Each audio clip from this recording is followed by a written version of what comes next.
face à la volte-face du Rwanda qui exécute sur le terrain le contraire de l'accord signé avec la RDC sous le parrainage des États-Unis.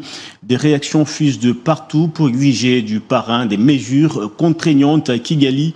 C'est le cas du mouvement Congo en avant qui s'inscrit dans la logique sur la nécessité de la tenue d'un dialogue intercongolais pour résorber la crise sécuritaire alimentée par le Rwanda.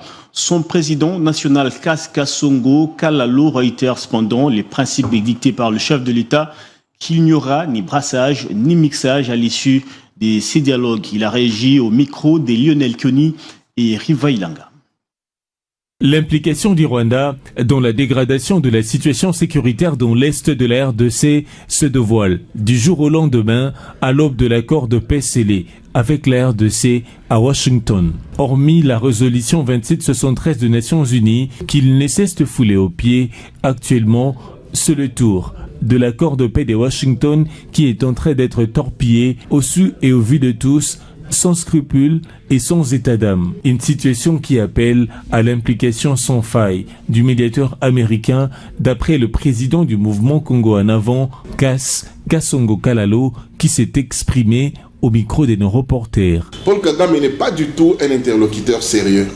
Il a des arrière-pensées.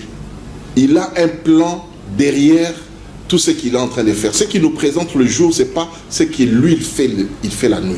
Ça, nous devons le savoir. Tout ce que nous allons faire en discutant avec eux, nous devons savoir qu'ils ont un plan. À la fin, c'est trouver de l'espace pour leur population qui va exploser. Et donc, voilà pourquoi ils cherchent les terres, ils veulent mettre les chaos pour que nos populations qui sont là puissent partir, quitter les terrains, se déplacer. Et ils sont en train de remplacer par leurs citoyens. Au regard des appels des uns et des autres sur la tenue d'un dialogue entre Congolais, l'acteur politique épouse l'hypothèse d'un dialogue inclusif qui s'avère être une nécessité dont la logique est dictée par le chef de l'État, commandant suprême de FARDC, Félix-Antoine Tshisekedi Tshilombo. Le dialogue entre Congolais, c'est important, et surtout que nous avons des opposants qui sont contre la guerre, qui sont là, des opposants qui sont contre la balkanisation, et d'autres politiques qui sont contre la balkanisation. Le président de la République pouvait le faire en deux phases. La première des phases, c'est qu'il réunit d'abord autour de lui tous les Congolais, quelle que soit leur obédience politique,